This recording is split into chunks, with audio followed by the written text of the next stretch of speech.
YouTube, what is up? It's Shady. Today we're gonna be talking a little bit about Ganyu. I'm super excited here about her. I got the summon for the CocoGoat. We were debating on it for a while, guys, because like the 4 stars on this banner are kind of but it's all good. She's the best waifu, and sometimes waifu is better than meta, and it's even better when the waifu is the meta. I mean, she is cracked, guys. She's versatile, she does huge damage, and she's got the huge rack, man. She's the CocoGoat is top tier. I'm really excited to show her to you guys. I got a crazy build for you guys to look at, and I'm excited to just get right into it here. So let's jump into it, guys. So why did we end up pulling for Ganyu, right? Because Xiao's right around the corner, and we had the guarantee, and I was really looking forward to Xiao, and I still want Xiao very bad. So why did I ruin all that for Ganyu, right? And it's simply because, dude, I love Ganyu too. She's really good, and not only that, I think she's better in certain situations where potentially Xiao might not be, and I'm going to talk to you guys about it here. There's some good things that changed with Ganyu that made me instantly be like, okay, like she might be pull worthy for me here. And the big one was when they changed it to where she has 100% uptime on her burst. Now her burst lasts 15 seconds, and it's on a 15-second cooldown.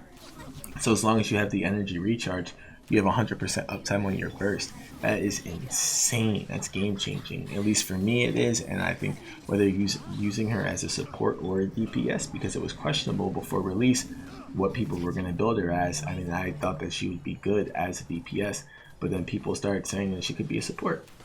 I wasn't even thinking that way, but then when you look at that route, it's like, oh, okay, that is an option, and that opens her up more as a character. She's very versatile. You can build her as a sub DPS, you can build her as a main DPS. Either way, she's going to be doing a good role in your team. And sheer damage is cracked, guys. She has very high base attack scaling. She is Ice D-Luke, not Ice Amber. She's Ice D-Luke. She's very scary as a character. With her taunt mechanics and her being cryo, she's extremely good in Abyss, and Abyss is the only end game content that matters. You can break Fatui shields. With this new Abyss, there's less Fatui, but Ice is always still strong to have. It's versatile. You can freeze people down, and I kind of wrapped it up to the same reason I pulled for Child. Good looks, big damage, and a versatile element, right? Because Child's the only DPS of his element, well, best in slot of his element, and same with Ganyu. She's undoubtedly the best ice user by far. Best ice applier, best damage. So those are reasons why I sat back and I was like, okay, we're gonna take the time to pull on her, because if we look at Xiao has a 70 energy cost burst, speculative right now, and they keep changing them because he's too broken or underpowered, overpowered. So I'm not exactly sure where he's going to be. He's going to be an extremely selfish DPS, and that's going to be the only way that we can path him. Now aesthetically, he's cool. I want that character since the beginning of launch, since I saw him first time in the storyline. I'm extremely excited for Xiao, but undoubtedly, for me at least, Ganyu is going to help my account more overall in the long term. So I'd rather take the guarantee on her, and then we're gonna cross the path when it comes, and I'm praying to God with MiHoYo's faith that we get Xiao, guys. So now that we talked about all the reasons I think it's worth pulling for Ganyu, let's go into build pass. So if we take a look at artifacts here, guys, I opted to go with the Wanderer's Troop build. I was just looking for the charge attack damage only here. Ganyu benefits a lot from crit damage, and every time she hits a charge spot at a weak spot, she's going to get 100% crit chance. So that crit damage is going to increase a lot. Her charge attack damage is going to increase a lot. Overall, I felt that this was going to be a good way to build her to increase her overall damage. Another way that you could build her is with the cryo set. The cryo set is going to give her increased crit chance, which is a great option for her. It's just, again, I don't feel like she needs the crit chance as much, and I can benefit from having the other damage in other places. All in all, I think the cryo set is good, and if you're building a shatter team, you get that extra increased crit chance that's going to help on your burst, and overall her kit's going to do more damage. So that is a good option as well. I just opted for Wanderers here for more of a charge shot build. I'm going to go into stats here. It's kind of hard to get Wanderer's troop, but I finally got decent pieces. If you look at my feather, I'm looking for crit rate, crit damage.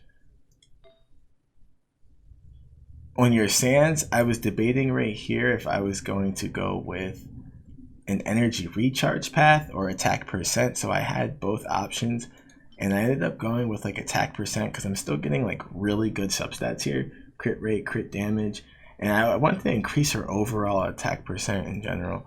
So I didn't think if I do need the energy recharge, we'll build it in, but I feel like we got energy recharge here, and then I believe we have it somewhere else here, 18% here. Yeah, so if we look at my cup, of course I got a cryo cup. Again, I'm looking for that crit damage, and I have a crit rate helm.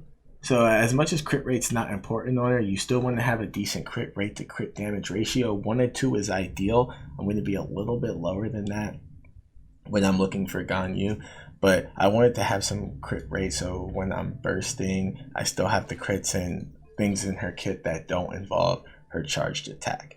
So if we look at my overall stats here, I have 51% crit rate and 127% crit damage. That's pretty pog, guys. She's only level 69 and she's hitting pretty hard. She only has a level 60 weapon on her with the Black Cliff, so she's all in all, once I level her up, she'll have a little bit more crit damage and she'll be hitting even harder than she does now. But she's right now in her current state hitting insanely hard.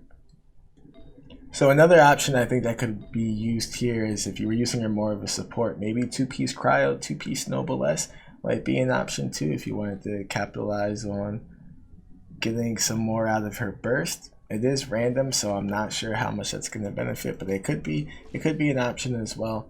So with all that being said about artifacts, I'm just going to jump right in here into weapons. So if we just take a look at weapons here, I chose the Black Cliff Warbow. I just picked this up in the shop. So if you guys have some available star glitter, you might want to go grab this for Ganyu. I think this is going to be one of her best 4-star choices by far. Another good option could be the prototype that you can craft. It's going to give you increased charge shot damage and an attack bonus. It gives you an attack percent secondary substat. I like the crit damage more because it goes with her hidden stat. So that's going to complement her build really nicely. And when I level this up, this is going to be pog damage here. So all in all, I think this is one of her best options. Another option you could use is Viridescent. And I also believe that Favonius could be an option if you're lacking energy recharge, and if she's more of a support, Stringless could be an option as well.